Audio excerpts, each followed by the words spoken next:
Hola a todos. Hoy estoy acompañado por Alexander Mercuris y el profesor John Mearsheimer. Bienvenidos a ambos. Me alegra estar aquí, Glenn.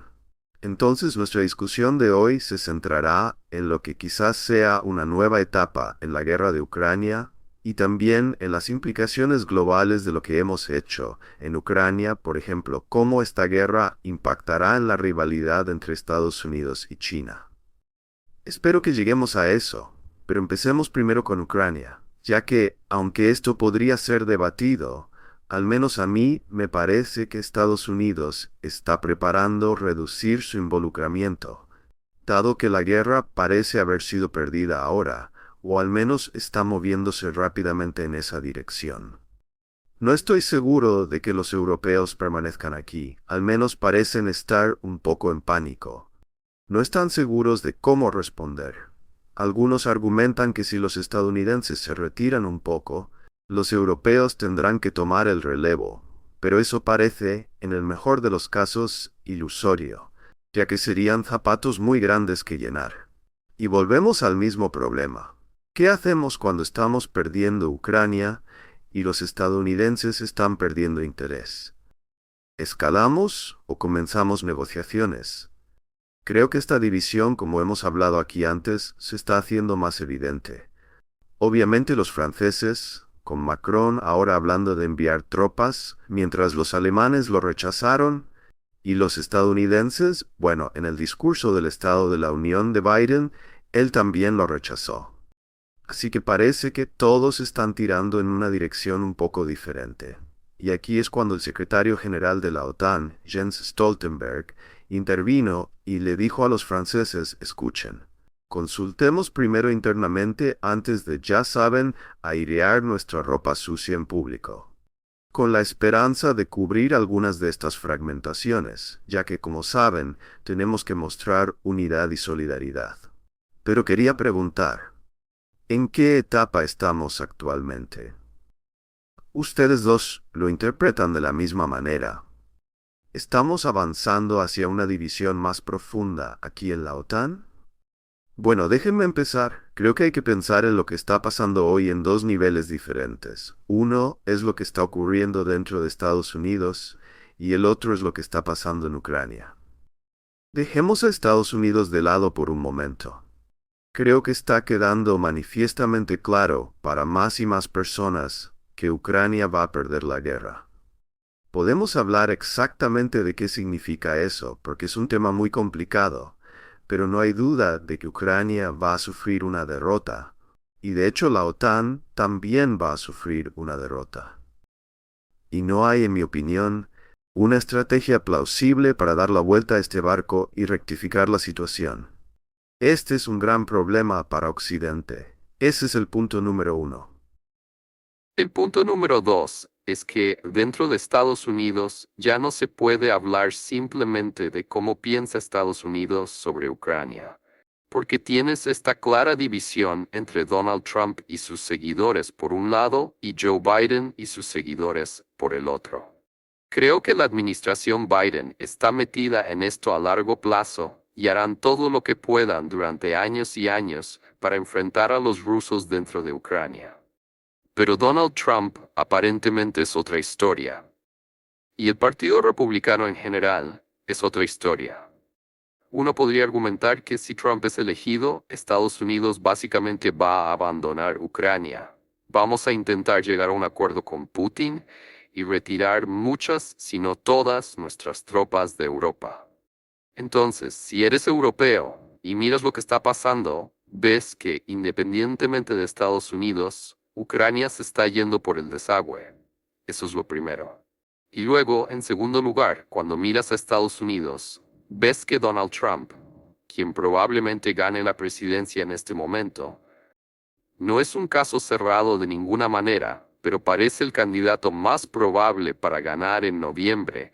Esto va a enviar escalofríos por la espalda de casi todos los europeos. Así que es como un doble golpe. Y luego para añadir un tercer nivel, y esto vuelve a tu punto, Glenn, sobre Stoltenberg diciendo en efecto, no saquemos nuestra ropa sucia frente a los públicos europeos o al mundo. El hecho es que hay diferencias realmente bastante profundas entre los europeos sobre cómo avanzar. No solo tienes la división entre Orbán y todos los demás, también tienes a los alemanes y a los franceses enfrentados y todo tipo de diferencias de opinión sobre cómo avanzar en Europa. Así que desde un punto de vista europeo, o más generalmente desde un punto de vista occidental, esto parece un desastre ferroviario. Estoy completamente de acuerdo. Solo quería añadir rápidamente que lo que este asunto ha demostrado, y es algo que los europeos necesitan pensar muy de cerca, es hasta qué punto la alianza entre Estados Unidos y Europa solo funciona de la manera en que los europeos se han acostumbrado cuando Estados Unidos está liderando. Si Estados Unidos no está proporcionando liderazgo, si no está apoyando un proyecto como el de Ucrania, los europeos finalmente no pueden hacer nada. Realmente no pueden presionar por una solución militar en Ucrania. No tienen los recursos, lo saben perfectamente bien. De hecho, la única opción realista que diría que tendrían con respecto a Ucrania en ese caso es empezar ellos mismos a buscar alguna salida con los rusos, lo cual, por todo tipo de razones, les resulta muy difícil de hacer. Pero pánico es exactamente la palabra correcta.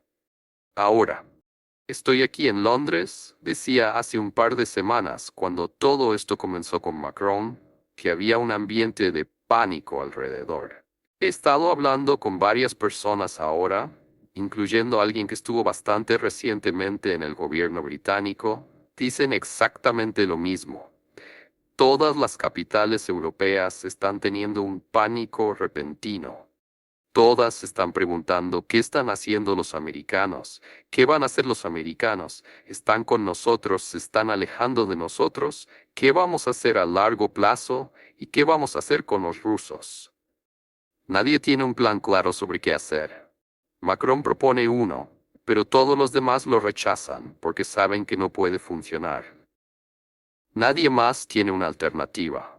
Lo único en que pueden pensar es cruzar los dedos y esperar que Joe Biden sea reelegido en noviembre. Ese es en este momento el alcance total de la planificación estratégica en Europa, lo cual es algo bastante sombrío. Sí, solo quiero hacer un par de puntos rápidos. Primero, si miras el estado de los establecimientos militares en Europa, es una historia bastante patética. No es como si estos fueran fuerzas militares formidables en países como Alemania, Gran Bretaña y Dinamarca, que pudieran luchar en Ucrania, o incluso proporcionar mucha capacidad de disuasión sin Estados Unidos. Segundo, sabes, cuando la gente habla de Europa, especialmente en Estados Unidos, les gusta referirse a Europa como si fuera una entidad única e integrada. Ya sabes, los Estados Unidos de Europa. Pero el hecho es que es un montón de países que tienen intereses diferentes y por lo tanto tienen todo tipo de problemas de acción colectiva. Y el tercer punto que haría es que el único país europeo que está mejor situado para tomar la iniciativa en resolver esos problemas de acción colectiva en ausencia de Estados Unidos es Alemania. Y todos sabemos que cuando empiezas a hablar de que Alemania tome la iniciativa y proporcione seguridad en Europa, estás pidiéndole todo tipo de problemas. Es curioso, diría que nos referimos a Europa como una entidad, porque esta tendencia a referirse a Occidente como una entidad es también, argumentaría, a veces muy ilusoria. Vi una entrevista reciente con Boris Johnson donde señala que las tecnologías rusas están atrasadas. Ya sabes, mira a Occidente. ¿Dónde están los rusos? Ya sabes, Google y Amazon y Apple. En realidad, los rusos tienen todas las grandes empresas tecnológicas. Las dominantes en Rusia son en realidad todas locales. Pero en Europa, mi punto era que pensé que era fascinante que dijera, míranos, nuestro Occidente, pero son estadounidenses. Y esto ya sabes, esta idea de que somos una entidad, que siempre podemos compartir exactamente los mismos intereses, creo que esto va a ser, como dijiste, un escalofrío por la espalda cuando se note que diferentes países tienen diferentes intereses nacionales y seguirán caminos diferentes. Pero de todos modos, el punto que quería hacer antes era, pero lo que encontré interesante con el comentario de Macron fue que estaba diciendo que si los rusos empiezan a acercarse a Kiev u Odessa, entonces los franceses enviarán sus tropas. Para mí, esto se lee mucho como una admisión de que obviamente las cosas no van bien en el campo de batalla si piensas que el ejército ucraniano podría colapsar hasta este punto. Y de nuevo, una admisión que cada vez más está saliendo a la luz en los medios, pero aún hay una gran negación en curso. Pero si todos estamos sintiendo lo mismo ahora, Ucrania ha perdido o la OTAN ha perdido, como quieras verlo. Obviamente las negociaciones son muy difíciles, porque hemos estado, ya sabes, esto es después de todo la nueva reencarnación de Hitler contra la que estamos luchando, así que realmente no podemos negociar. ¿Hacia dónde nos dirigimos? ¿Estamos esperando a que Ucrania implosione y luego digamos, oh, bueno, ya sabes, ellos fallaron? ¿O es que no hay? Porque sabes, Alexander, estás un poco aquí en Londres, John, sabes lo que está pasando en East Mills. No hay un camino real hacia adelante aquí, excepto una estrategia de esperanza. Bueno, si puedo, solo rápidamente, porque mencionaste Londres, quiero decir, estamos hablando de divisiones. Las divisiones en Londres son, creo, casi tan profundas en casi todos los temas, excepto quizás Ucrania, como lo son en Estados Unidos. Es difícil transmitir cuán caótico y desorganizado se ha vuelto el sistema político en Gran Bretaña. Estamos al final de lo que se reconoce universalmente como un gobierno muy fracasado. Ya sabes, desde que fue elegido, llegó al poder hace 14 años.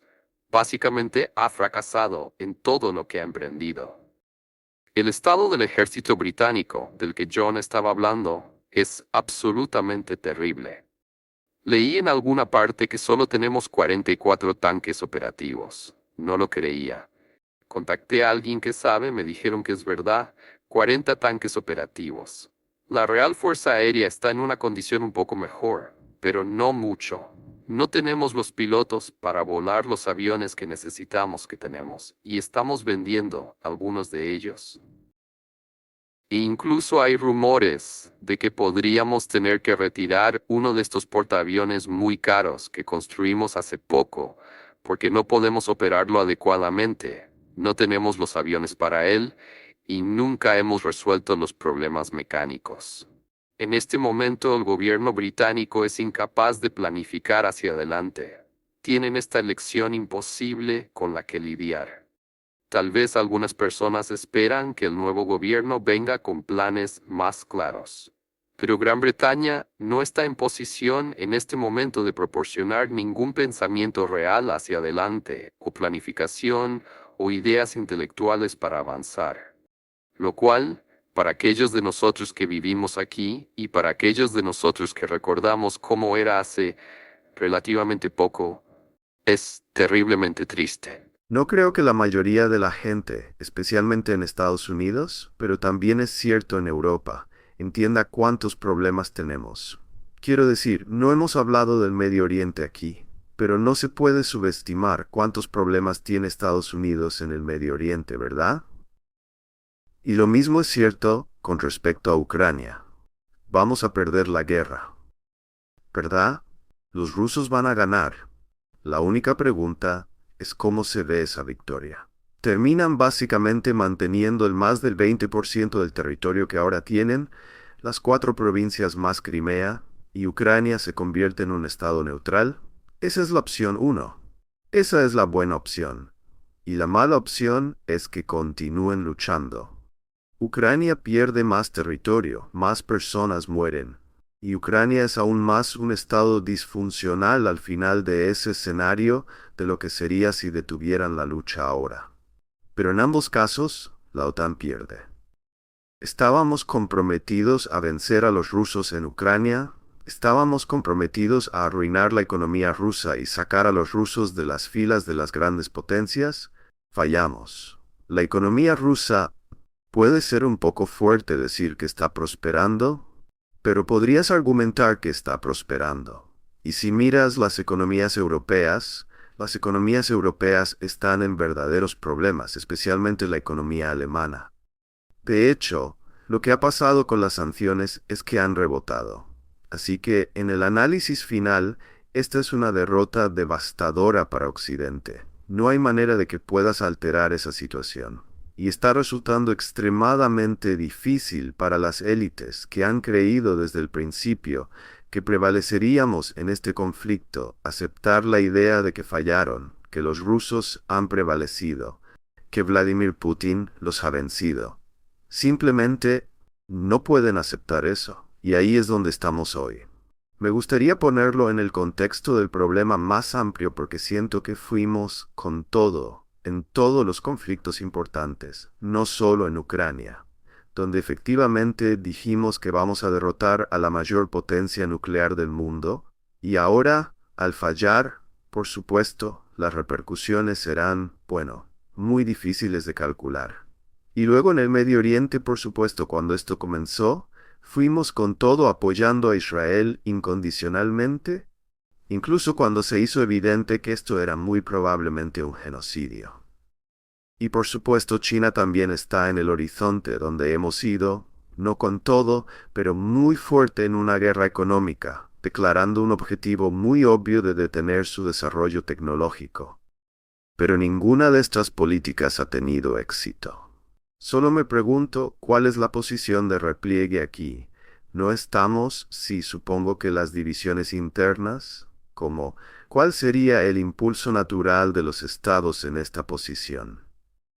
¿Nos separamos todos en diferentes direcciones o nos unimos contra un enemigo, mientras esto solo parece que va a ser un gran golpe viniendo hacia nosotros? Bueno, solo diría muy rápidamente que deberíamos hablar un poco sobre el Medio Oriente. Pero dado lo que está pasando en el Medio Oriente y dado lo que está pasando con Ucrania, esto hace más probable que Trump sea elegido en el otoño. Quiero decir, la política exterior es un gran problema para Biden, y si Trump es elegido, realmente podría barajar las cartas, ¿sabes? Todos entendemos que Occidente está en verdaderos problemas tanto en el Medio Oriente como en Ucrania. Y eso, ya sabes, presenta lo que yo llamaría una especie de momento plástico. Quiero decir, a medida que las cosas comienzan a desmoronarse, hay una oportunidad para quien esté en control de hacer cosas muy diferentes. Y Trump es el tipo de persona que podría hacer eso por dos razones. Una es que tiene opiniones algo radicales. Y no quiero decir radical en un término negativo, pero dado el sentido común convencional en Occidente, tiene opiniones radicales sobre una serie de temas clave. Pero en segundo lugar, él y sus seguidores creen que el blob o el establecimiento de política exterior los frenó en casi cada paso en su primera administración. Así que si hay una segunda administración, van a traer a su propio equipo de personas esta vez y se asegurarán de que puedan implementar, digamos, una política exterior radical. Van a querer estar en una posición de poder cambiar la política de Estados Unidos de maneras importantes y habiendo tenido esa primera experiencia estarán mejor posicionados esta vez para hacerlo. Y de nuevo, creo que podría ser un momento plástico, ya sabes, el próximo enero si él se muda a la Casa Blanca. Así que creo que ya sabes, a corto plazo, tal vez incluso a mediano plazo, vas a ver más de lo mismo. Pero uno podría argumentar que a medida que avanzas, ya sabes, hacia 2025, ciertamente si Trump es elegido, va a haber algunos cambios fundamentales en la política exterior estadounidense. Y eso tendrá enormes consecuencias, como hablamos antes, para la política exterior europea y la política exterior de Occidente en general. Bueno, uno esperaría que empezara a volverse un poco más realista, no realista, pero al menos realista. Volviendo al punto de Glenn, creo que en Europa en este momento no hay una posición de repliegue en el sentido de que no creo que nadie esté pensando en una. Bueno, estoy seguro de que hay personas pensando en posiciones de repliegue, pero no son las personas que están tomando las decisiones importantes. Eventualmente tendremos que tropezar con una, quiero decir, es inevitable. No podemos ponernos en una posición en la que estemos solo en una propuesta perdedora y atrapados en ella indefinidamente. Pero por el momento, ese tipo de pensamiento no está ocurriendo. Y si realmente vamos al Medio Oriente en este punto, si estamos hablando de los europeos de nuevo, es sorprendente que no tengan ninguna política para el Medio Oriente en absoluto. Ahora esto es realmente asombroso, dado que Estados Unidos tiene una especie de gran estrategia en el Medio Oriente, o ha tenido una, está quizás visiblemente fallando, está en serios problemas, pero el Medio Oriente está al menos lejos de Estados Unidos. Si todo sale mal allí, bueno, Estados Unidos tiene un océano entre sí y el Medio Oriente. Con Europa no es así. Esto es absolutamente tanto parte de nuestro vecindario como lo es Ucrania. Quiero decir, nací en Grecia. Es muy fácil viajar a través del Mediterráneo desde Grecia a Egipto. Por ejemplo, mis padres solían hacer esto regularmente. Así que esta no es una región lejana, pero hemos perdido nuestra capacidad para influir en las decisiones allí. De nuevo, estamos esperando a los americanos. Hay muchas personas en Europa que están descontentas con lo que los americanos están haciendo o dejando de hacer. Pero hay esta extraordinaria parálisis de la voluntad, de nuevo, ninguna capacidad para hacer nada al respecto. Siempre la esperanza de que de alguna manera los americanos encuentren el camino y lo hagan bien. Y con la experiencia de los últimos 30 años, no hay razón para pensar que eso ocurrirá, que los americanos encontrarán una manera de hacer que salga bien. Sí, quiero decir, creo que si miras la guerra en Gaza, realmente no hay un fin a la vista. Y como hemos hablado antes, Netanyahu no tiene interés en poner fin a este conflicto rápidamente, porque entonces podría haber algún tipo de mandato o alguna decisión en el cuerpo político israelí sobre su futuro. Así que ya sabes, él mantiene esta guerra en marcha y puede fingir que está ganando, puede quedarse en el cargo, y eso es una ventaja para él. Pero supongamos que los disparos se detienen en algún momento. La pregunta es, ¿dónde estamos entonces? El hecho es que no vas a conseguir una solución de dos estados. Eso está completamente fuera de la mesa. ¿Vas a reconstruir en Gaza o vas a alimentar a la gente en Gaza de una manera significativa? No creo que vayas a reconstruir de ninguna manera significativa, y creo que el hambre seguirá siendo un problema en el futuro previsible. Y además, los israelíes están ahora atrapados en Gaza. No se puede subestimar lo importante que es esto. ¿Recuerdas a Ariel Sharon? Que no era precisamente tímido. Él retiró a los colonos israelíes y las tropas israelíes de Gaza en 2005, porque Sharon entendió que no era una estrategia inteligente tener asentamientos y tropas en Gaza. Bueno, los israelíes están de vuelta en Gaza, no tienen colonos allí, al menos todavía, pero tienen tropas allí y no tienen intención de retirar esas tropas. Así que dada la situación en Gaza, esto va a ser una llaga supurante durante mucho tiempo. Va a causar todo tipo de problemas para Estados Unidos alrededor del mundo. Va a causar todo tipo de problemas para Occidente alrededor del mundo, porque la gente va a decir que hay que hacer algo desde un punto de vista de derechos humanos para ayudar a los palestinos. Y por supuesto estoy completamente de acuerdo con eso. Pero, ¿qué vamos a hacer? Los israelíes van a seguir jugando duro con los palestinos. Van a seguir manteniendo un sistema de apartheid en el Gran Israel y nosotros no vamos a hacer nada al respecto. Y se nos verá como apoyando a los israelíes en cada paso. Lo cual por supuesto hacemos. Así que, este es un problema real. No hay solución ahí. Y luego añades todo el tema de una posible escalada.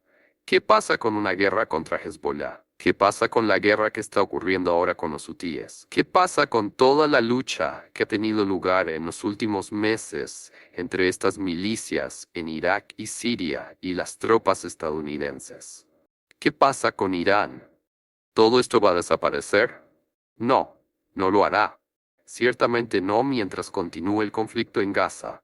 Y de nuevo, no veo que eso llegue a un fin de ninguna manera significativa en el futuro. Así que creo que Estados Unidos está realmente en serios problemas en el Medio Oriente y está en serios problemas en Ucrania.